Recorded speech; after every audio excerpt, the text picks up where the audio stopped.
News.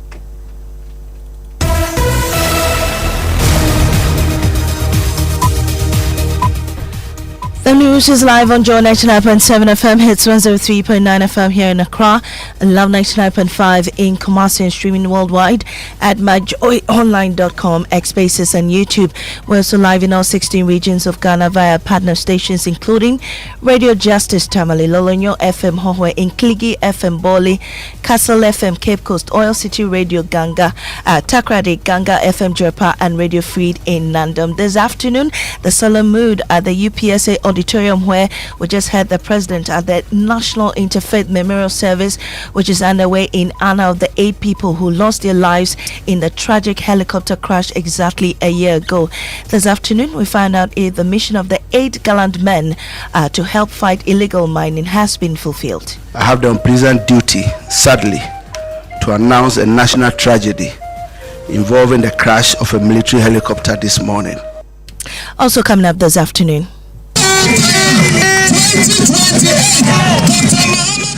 hundreds of supporters of the opposition New Patriotic Party stormed the streets of Accra to protest against what they describe as the criminalization of free speech and selective justice.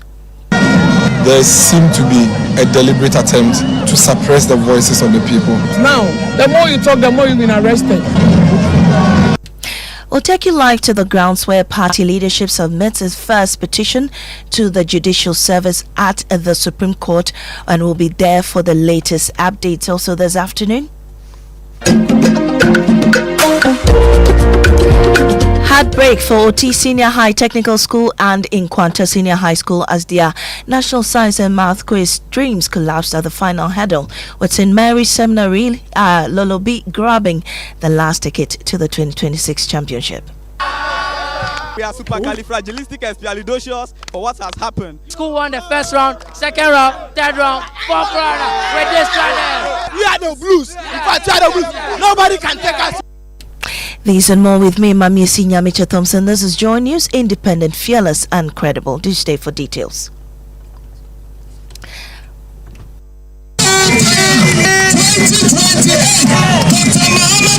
A young lady has been put in his... And you heard the supporters of the New Patriotic Party who have flooded pavements of the national capital to protest against what they have labelled as harassment, arbitrary arrest, and selective justice against members of the party.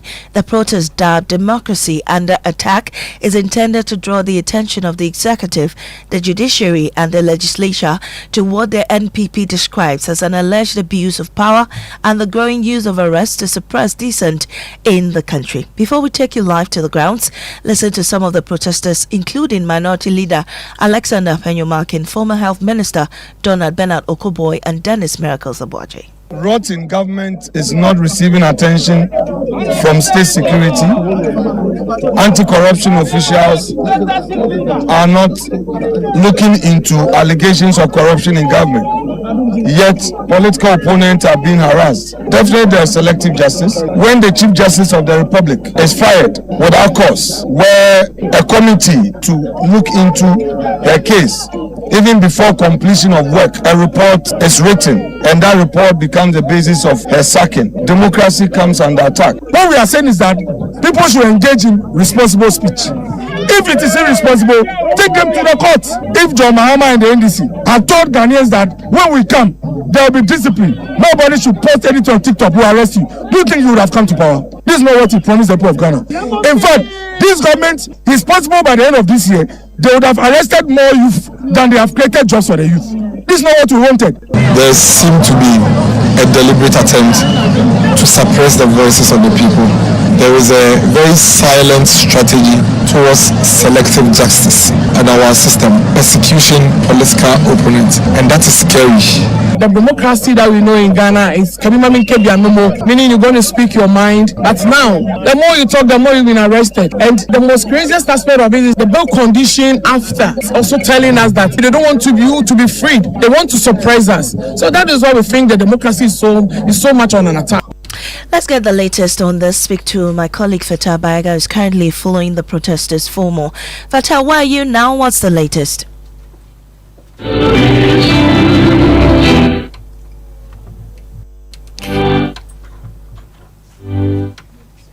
Fatah Bayaga, can you hear me? Well, we can listen to some of the protesters he's been speaking to, and then we'll get back to Fatah Bayaga. Under His Excellency Dr. Maame, justice that we say emanates from the people is no more working in this country. Freedom of speech has been compromised, and now we have two sets of Ghana: a favorable Ghana for NDC members and an unfavorable Ghana for the opposition party, whereby members of the new Patriotic Party are being arrested, detained, and arraigned capriciously before the courts. Atrocious bail conditions are set forth for them. Members of the new Patriotic Party are being persecuted, where people within the NDC who have committed crime and the court has found them guilty are being set free. We believe that democracy is supposed to ensure fairness, irrespective of the political party a person belongs to. Well, he has also been speaking to the Judicial Secretary who received the petition from the NPP protesters. On behalf of the judiciary and the judicial service, I wish to acknowledge receipt of your petition for the attention and consideration of the Chief Justice and the judicial service. I assure you that I will deliver the documents, and when there is a need for us to respond to you, we shall duly do so. And thank you for using this occasion. Come to us peacefully, not being violent, not being abusive. I wish you the best of luck in this demonstration, hoping that this is going to be peaceful throughout. And that was the Judicial Secretary there. Let's go to Fatah Bayaga and speak to him for the very latest. Fatah, we know you started at the Supreme Court. Have you moved? Where are you now?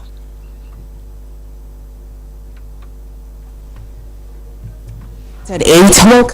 Heading towards, in fact, at the moment we are at Ridge and we are heading towards the Jubilee House. And the protesters are united in one voice. They say that at the moment they are unable to express their dissenting views about the current state of the country. And they believe that the petitions that they are going to submit to these institutions today will, in a way, change the narrative. And they believe that many of their counterparts, some of them are embracing others before the court for just the comments that they made about this government, and they believe that this particular protest would really change that particular situation. Well, Fatah, we also understand that some protesters have been telling you about their fears of possible arrests by the police. Tell us more about that. Exactly. So some of them say that when the NDC took over, they were criticizing some of the things that the party used to do, among other things.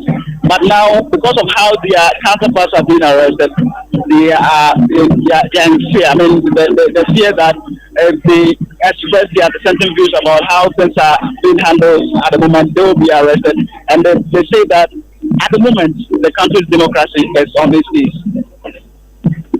Where are you headed next? So, Maame, at the moment we are around Ridge and we are heading to the Jubilee House, where the protesters are expected to submit another petition to the seat of government in order to push for the right things to be done, in order to curtail what they describe as harassment, intimidation, and arbitrary arrest of opposition members. All right, Fatah Bayaga there giving us updates on the NPP protest. Now, this afternoon, brewing legal showdown over the decision to continue some high-profile criminal trials during the legal vacation. The Chief Justice has authorized a number of High Court judges to continue some criminal cases under the government's flagship anti-corruption drive, the Operation Recover All Loot Oral. The trials involve former Buffer Stock CEO Abdul Hanan Wahab and former National Signals Bureau boss Kwabna Eduboahin. Kweku Asante is with our legal desk and joins me with some details. So Kweku, tell us about this directive from the CJ for the trials to continue. Well, yes, at the last agenda in all these criminal trials, the judges, in particular Justice Rodrigo Kuvite and Justice Achibonga, informed the court that they had a warrant from the Chief Justice to continue sitting during the legal vacation. We know that during the legal vacation, most courts do not sit. The Chief Justice may designate some courts as vacation courts and they will sit through the period. But these particular criminal trials are supposed to go on through the legal vacation, and that is on the warrant and the authority of the Chief Justice on these specific cases. And there are 2 letters seeking to stop this from happening. Where are these letters from and why? Yes, first there's this letter from Zoe Achia and Co. That is lawyer Samuel Atachia, who is representing Kwabena Duboahen in this case having to do with the alleged purchase of some national security equipment from Israel. And this letter says, regrettably, your lordships, we are unable to attend the sittings during the legal vacation, as this direction will necessitate the lawyers of the accused persons in this matter to work beyond the legal year and during the legal vacation. Indeed, your directive will throw in disarray all the private personal engagements and travel plans of the members of our law firm. That is when it comes to Samuel Atachia. There's another letter also written by Godfred Yebo Adame, the former Attorney General, who's representing Hanan Abdul Wahab in the buffer stock case as well.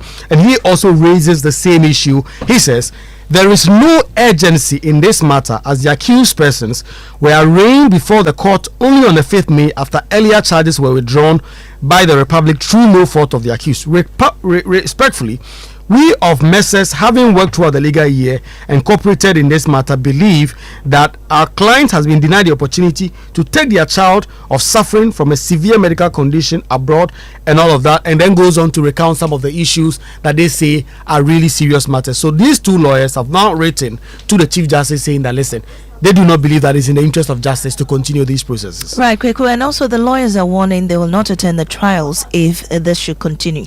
Exactly, yes. If you look at Godfred Dame's letter, it says that we of Messrs Dame and Partners, having worked throughout the legal year and cooperated for the conduct of the instant matter, are not in the position to attend court in the vacation for the conduct of the trial. The lead counsel, that is Godfred Dame, will use the legal advantage to attend to many matters of immense importance, and it goes on to talk about how other senior lawyers in his firm also have other commitments. It is the same in the lawyer of Samuel Atachia, who also raised concerns that he will not be available for this trial. Quick question is with our legal affairs desk. Also coming up. Jesus, keep me near the cross. There's a precious fountain. The solemn mood at the University of Professional Studies Auditorium, where National Interfaith Memorial Service was just ended in honor of the 8 people who lost their lives in the tragic helicopter crash exactly a year ago. It's been an emotional ceremony with family members paying tribute to their loved ones. One of the most touching moments came from the widow of late flying officer Manen Chum Ampedu, Naval Lieutenant Irejua Kunwi Trewa. In her tribute, she said she had lost count of the number of times she has picked up her phone to share a photo or message with her husband, only to remember that he's no longer there to respond. Simply had to attend the program. It was an inter-service place, and they were calling and investing. And someone in the audience shouted, "Maybe, maybe." And I immediately started panicking, because I was wondering if that's how the final moments were for our husbands on that day.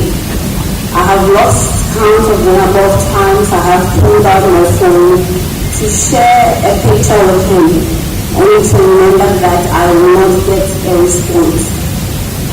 It has been hard, but it is well. Well, President Mahama, family members of the victims, government officials and other dignitaries attended that memorial service. Presidential Affairs correspondent Maxwell Agbagba is joining us with more. But first, more family members have been sharing memories of their loved ones. Let's hear from the president. In a single tragic moment, 8 precious lives were cut short in a helicopter accident while in service of our nation. Some tragedies unfold quietly within families and communities. Then some tragedies touch the conscience of an entire nation. And this was one such tragedy. The silence that followed that announcement was unlike any other. It was a silence that was filled with disbelief, grief, and countless unanswered questions. It's just like yesterday. And all of us can remember that moment and exactly what we were doing. It was the silence of parents who had lost their children, spouses who had lost lifelong partners, children who would never again hear the reassuring voices of their fathers, colleagues who had lost trusted friends and comrades, and a nation that was left struggling to comprehend such a painful loss. President John Dramani Mahama there, well, in Sikaman Brofuyedru, where the accident occurred, memories of the devastating tragedy remains fresh. The haunting scenes of the crash continue to linger in the minds of residents as the community pauses to honor the lives and service of the gallant eight. Emmanuel Brightquegu visited the community to capture the mood and reflections of residents a year after the tragedy. The 1 year is here. It was the echo na ye mpenifo no bisa ya ne yenya asem bi aka kire wo mo nti na ma ye nwa yetumi ko osoro timi ko na eho ne tisen e ba cho ye ko ho ne de na eho no afu pa mpenifo no ka so mba be bi ba te wo mo ntumi ama ye nti eho no nso afu de esie no de na eye me ya because ewo de ewo ho ma nipa dase ni bia but se na be ya nipa no obewu de ewa na no medu ma na edin pa se wuni bi ko ba bi na ejasa de ekwakwase ne de na in fact mo de na edin nti e boy hu modin ga krankran te ko pe kuku boto amla ye besesa omunu na. Well, you heard the residents of Sika Brofuyedru recollecting the painful tragedy that happened there a year ago. Meanwhile, beyond the remembrance, residents say they're still waiting for government to fulfill the promises made in the aftermath of the disaster. Now, here's a recall of events on the day of the tragedy last year. The report is by Nancy Thompson and read to you by Hannah Odame.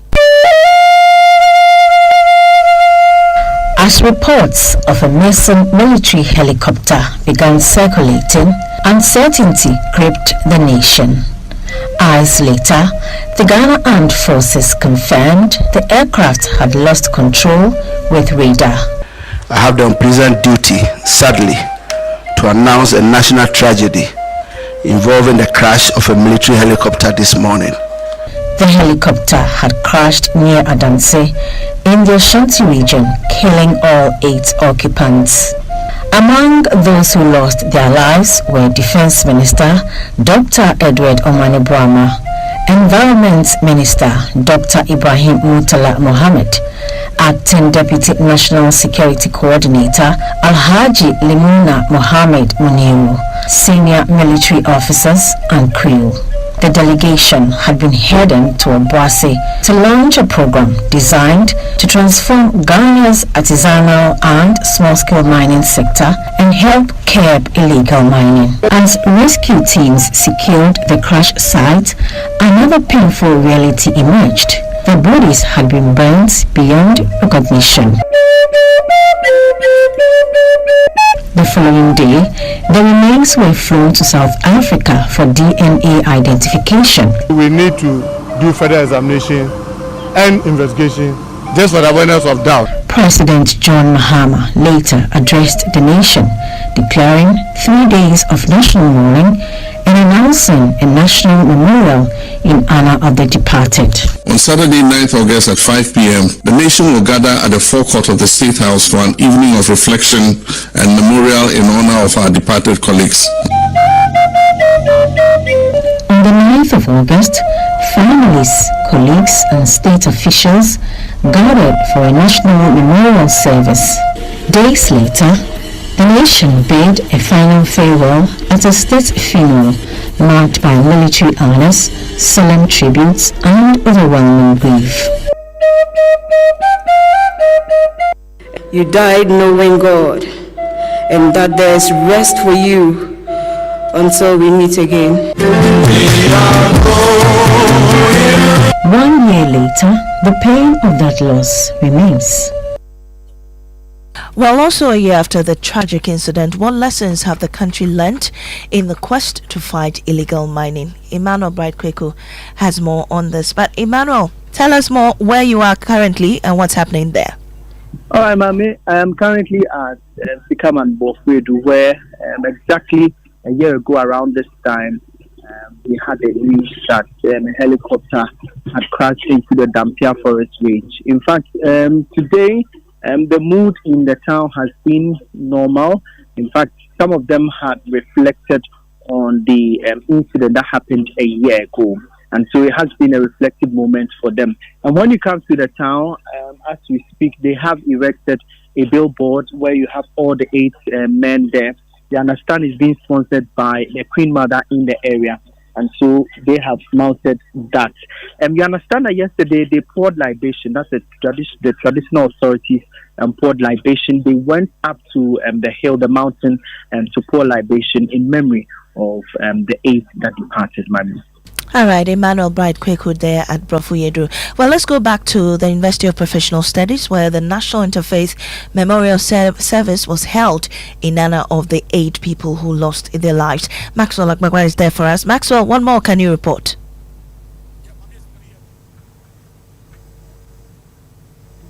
Hello, Maame. I can hear you, Maxwell.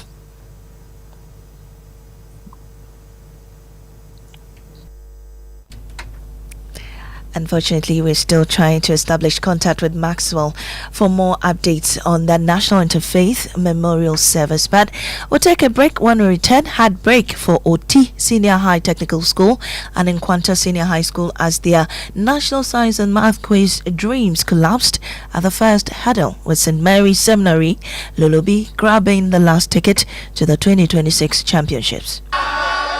We are supercalifragilisticexpialidocious for what has happened. School won the first round, second round, third round, fourth round.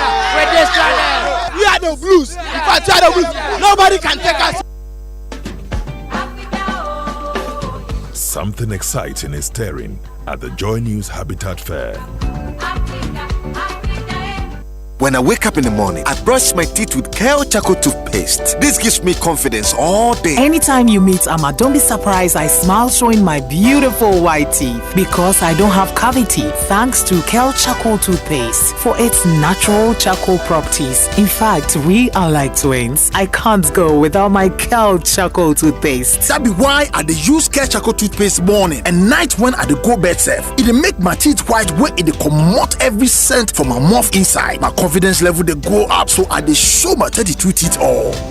Introducing the Kale Charcoal toothpaste, formulated with activated bamboo charcoal powder, ensures whiter teeth and removes bad breath. The strong natural property of the activated bamboo charcoal removes bacteria, absorbs surface stains on our teeth caused by coffee, wines, and tobacco. Welcome, Kale Charcoal toothpaste. Kale Charcoal toothpaste, Sankofa Yenchi. Kale, happy smile. This advert is FDA approved. Upgrade your print game with Konica Minolta, proudly powered by SkySat Technologies. From all-in-one machines that print, scan, and copy to professional systems and heavy-duty production machines, we deliver unmatched performance. Right now, SkySat has an unbeatable offer. 1 entire year of free servicing on all Konica Minolta machines. That's 12 months of expert maintenance for new and existing customers. Visit our new VIP Print Center at Pegasus Place, Airport Residential Area for a live demonstration. Call us on 050-164-5180 or 0302-798-829. Again, it's 050-164-5180 or 0302-798-829. SkySat Technologies. Performance that delivers every time.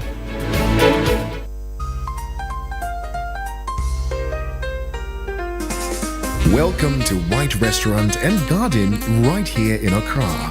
We are redefining fusion. Imagine the elegance of classic French-Italian mastery, beautifully balanced with the vibrant warmth of African herbs and spices. Every plate is a masterpiece and every moment is an experience. Pair your evening with our masterfully crafted cocktails and let the world fade away with each sip.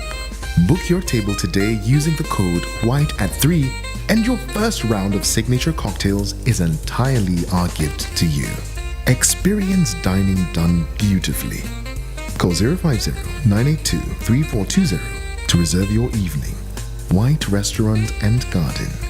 Experience dining done beautifully.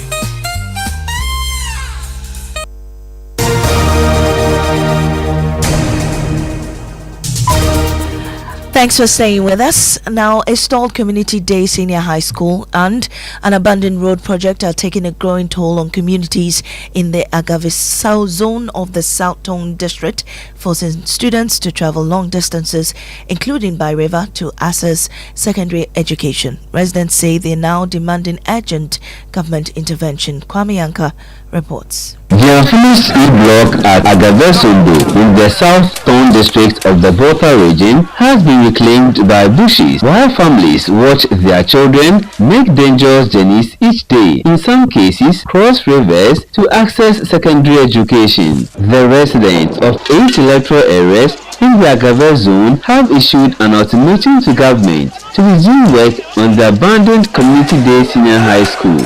The residents warn that if the engagement fails to produce concrete commitment, they will embark on a demonstration to press on their demands. Any for this project that has been started for some time now, but seems to be abandoned. So as you see them as they stand here to clear the area, it's an indication in the current court to the government that they wanted this project to be completed for them.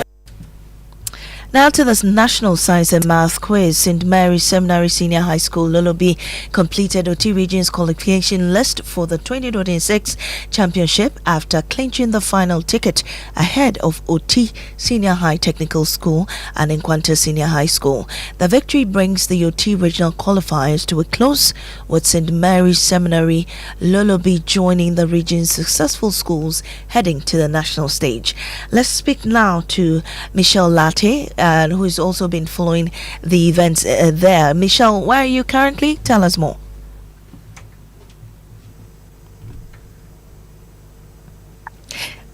Michelle, can you hear me?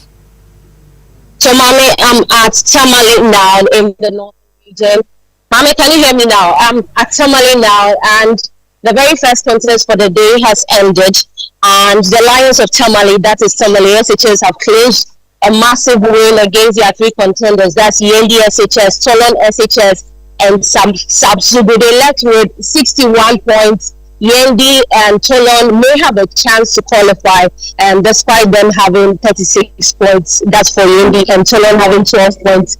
And Sabsubu also left, unfortunately, with negative 8 points. Yendi and Tolon SHS may have a chance to qualify to the national championship if they make the list for the region's top 2 runners after all the 5 contests are finished for today. Unfortunately for Sabzubu, their qualification drought, which started about 5 years ago, will continue as they lost the contest with a negative 8 score. So that's Michelle Latte in Tamale. Let's go to OT and speak to Ramat. Ramat, tell us what's happening there.